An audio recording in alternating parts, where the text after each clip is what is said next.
I think almost all of us must have heard about theory of relativity. There are uh, two parts of theory of relativity. One is the special theory of relativity, and next one is general theory of relativity. So, special theory of relativity, uh, to put it simply, was formulated to resolve a kind of chaos that was going in physics during that during that period of time. Uh, so the chaos was that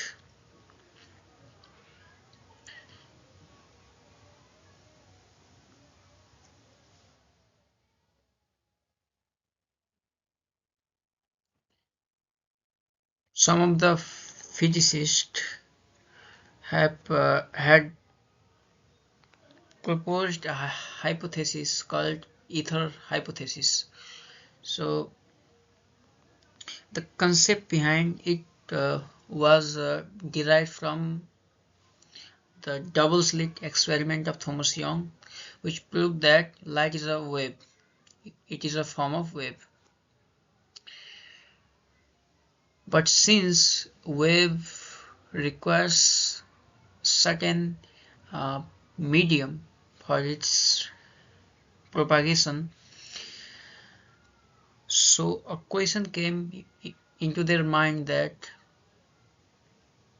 what is that medium through which light travels through.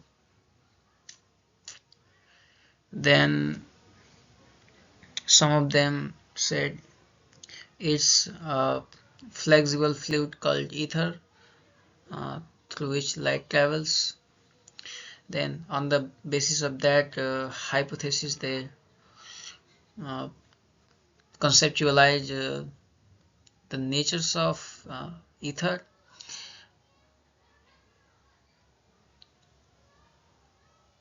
uh, so as to abide the law of general physics. I mean that they they conceptualize the nature of ether so that it would not violate the basic laws of physics within the constraints of the basic laws of physics during that time. Like one aspect was that the speed of light is uh, the highest limit, or it is the highest speed ever possible. We can't exceed it.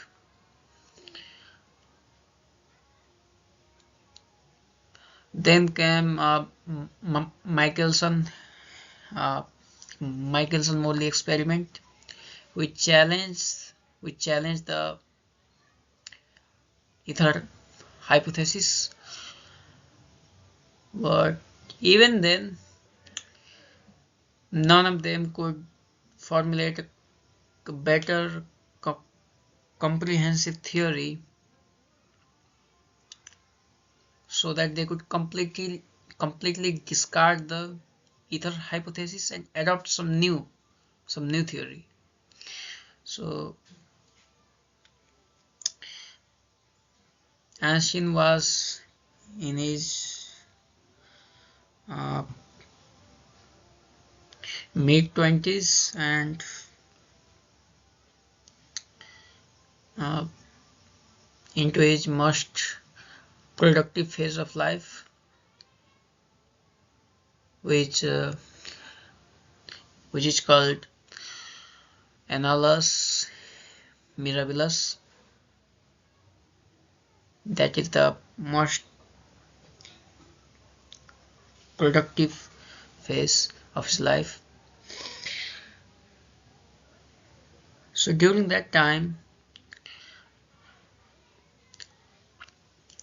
He published a paper titled On the Electrodynamics of Moving Bodies, and in that paper he gave some postulates of special theory of relativity, and uh, the postulates were given in order to completely discard the existence of ether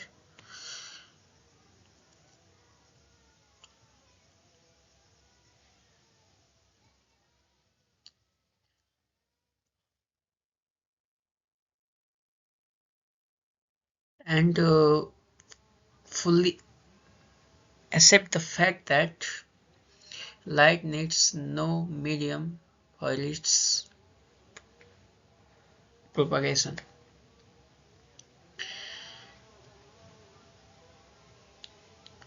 Well, at the same time, he talked about time dilation, uh, that time is relative, and all those things. Actually, there are main things, but all the equations and all of formulations were only about the inertial frame of reference. Inertial frame of reference means uh, uh, frame of reference is a kind of system uh, which we set for observation. Let's say there is a train moving at a at some speed, and there is a there is an observer on the platform observing the motion of the train and all those things. So it becomes a frame of reference because we are observing it. So inertial frame of reference is concerned with the frame of reference which talks about uniform velocity. So back then in special theory of relativity, Einstein only talked about uh, uniform velocity, and even he too realized that merely talking about uniform velocity is not going to be enough because there is gravity, there is acceleration. We need to talk about all those things.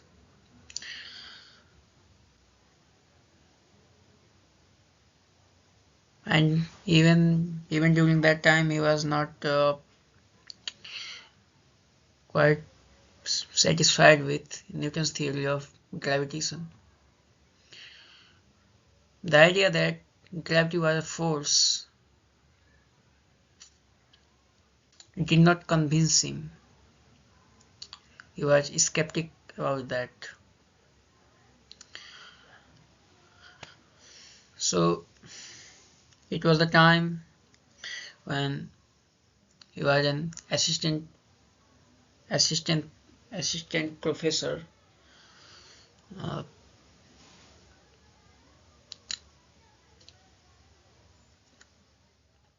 in 1911 or 1912, when he had the happiest thought of his life.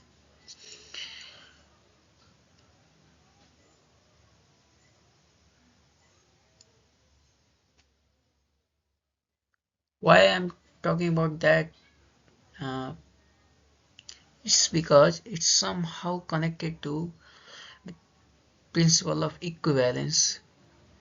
Equivalence means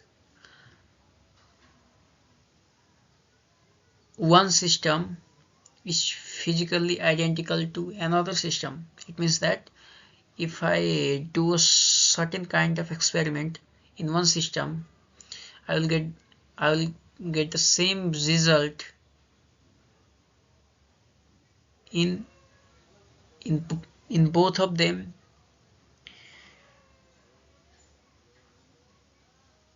irrespective of the observer.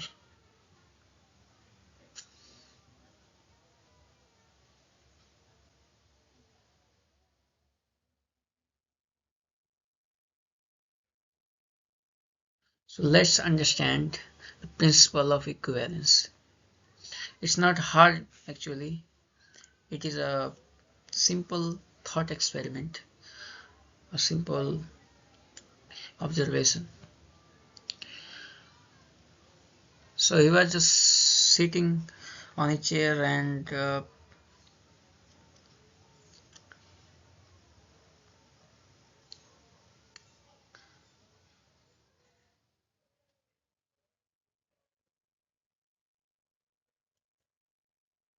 he saw a painter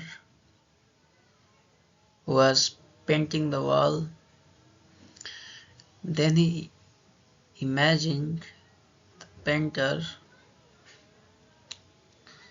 just falling off the ground, freely falling in a state of weightlessness. Then he noticed that that man feels no weight of his own. For him, there is no gravity.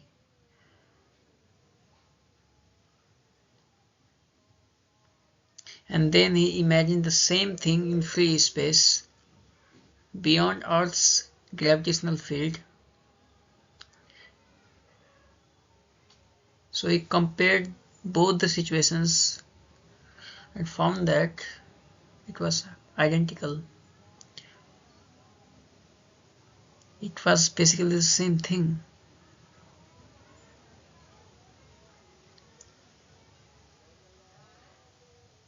Until and unless that man reaches the ground surface, he can't experience the gravity. Then again he thought that what if we put him into an elevator and set the elevator moving upward, vertically upward, with an acceleration equal to g, or 9.8 meter per second square.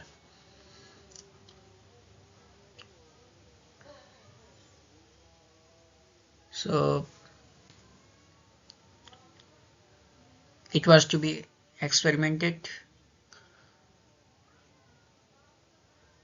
because we can't just draw out some conclusion that what would happen in an elevator when it's when it's when it's moving upward with an acceleration exactly equal to g. So next time when he was going to give a lecture, he got that opportunity. He went into the elevator, and he was carrying some papers, uh, some notes along with him. And fortunately, the elevator it started firing up. It started moving up, and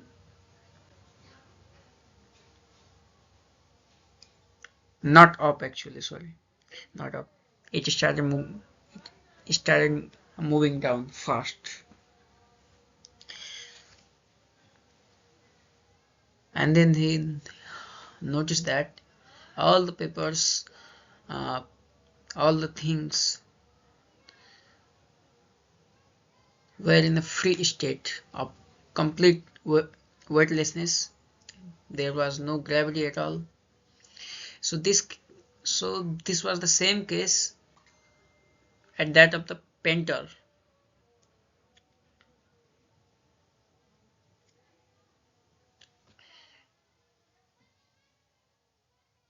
And then he realized that during that period of time, he realized that if he set the elevator to move upward with the same acceleration, which is 9.8 meter per second square, his feet will stick stick to the base of the elevator, just just as the ground surface. So in that sense, he contemplated that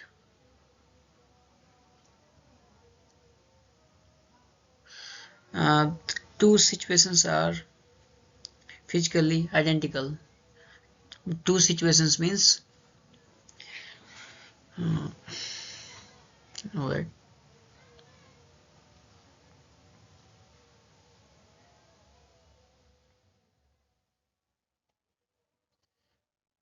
So this is an elevator,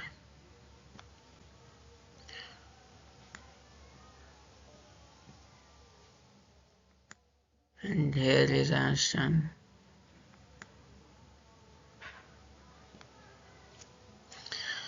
Now initially it was moving downward, vertically downward. At what speed? We don't know. And he experienced everything as weightless, even himself. Now he imagined that the same elevator uh, is going upward with a certain acceleration, because acceleration was essential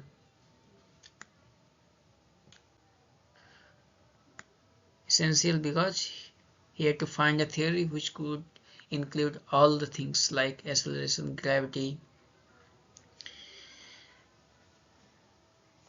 as the special theory of relativity was limited only to the inertial frame of reference or to the uniformly accelerated system.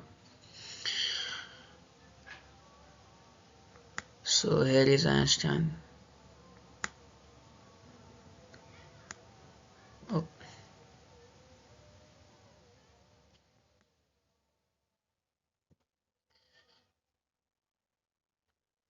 so the elevator is moving upward with acceleration 9.8 meter per second square.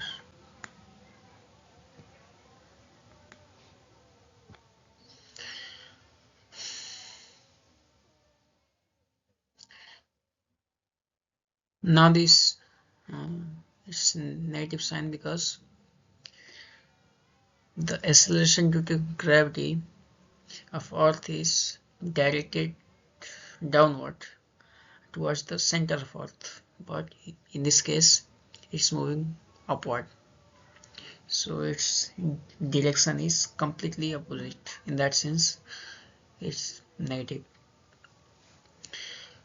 So in such a case, he would experience the same thing as if he was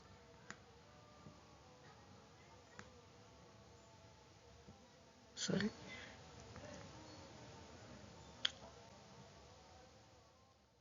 as if he was on the ground.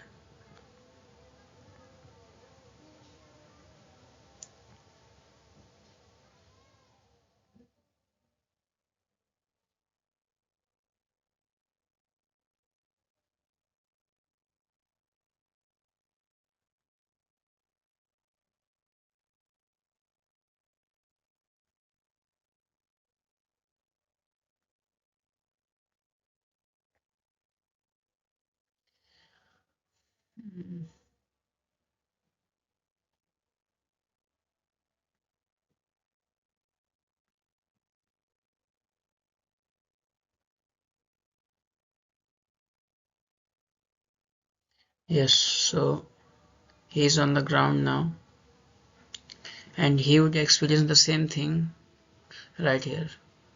So in this elevator he would not experience weightlessness. He would experience gravity in the same way as we are on the ground. That is, if he release a coin from his pocket, it will fall vertically downward and hit the base of the elevator. So in that sense,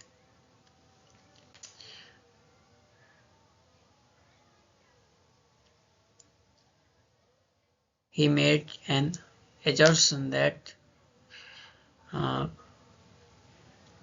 a uniformly accelerated system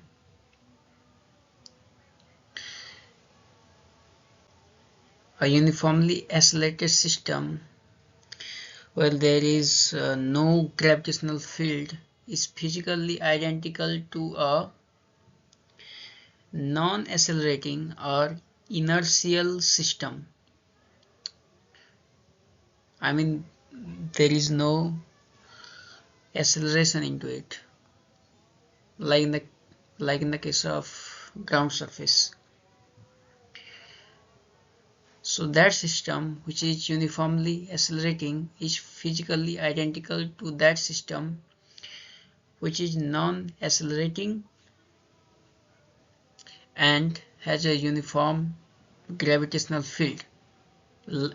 Like in this case, it's on Earth's surface, so there is Earth's gravitational field.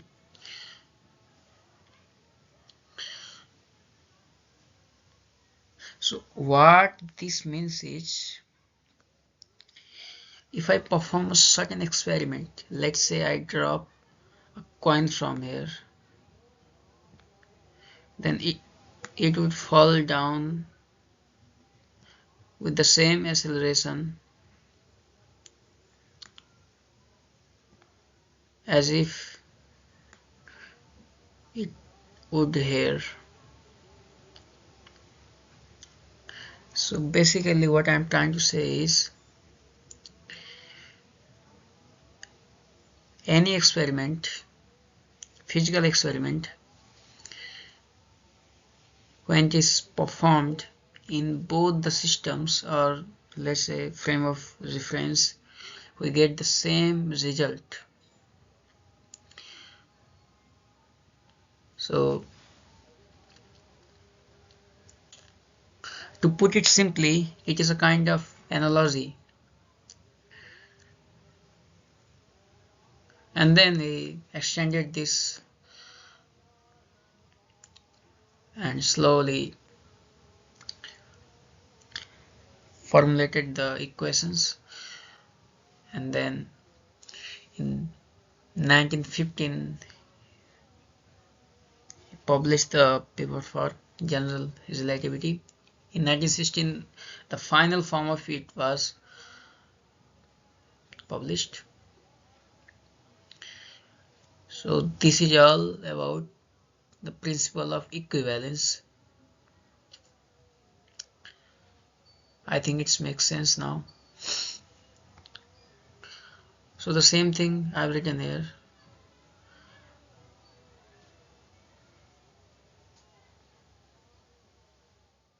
In 1911, Einstein advanced his principle of equivalence, which became the starting point for a new theory of gravitation.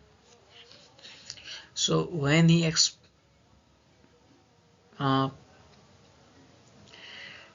advanced that principle of equivalence, see, the meaning of it lies in its name.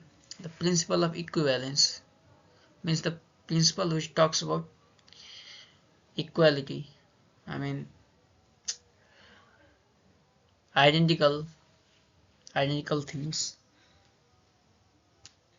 So in that sense, it is principle of equivalence. So When he advanced that principle, it gave rise to a new theory of gravitation, because back then gravity was considered purely a force. Newton said it's just a force which is binding all the planets into a fixed orbit revolving around sun. And but he never ever said where is it coming from. I mean, he just talked about the consequences of it, the consequences of gravity.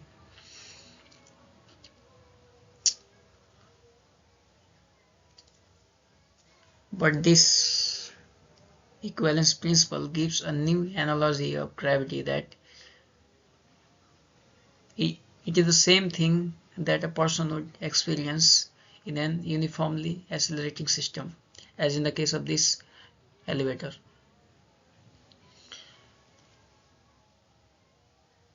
Why the uniformly accelerating system is important is because all the stars and almost uh, all the spaceships which are set on in the free space, and all those heavenly bodies, almost all of them show acceleration, some sort of acceleration. So that is why special relativity was a limited concept, because it only employed the concept of uniform velocity. Uniform velocity is a good idea for our daily life, but when it comes to stars, galaxies, and the outer space, it is limited. So this was the story. I hope it makes sense. Thank you.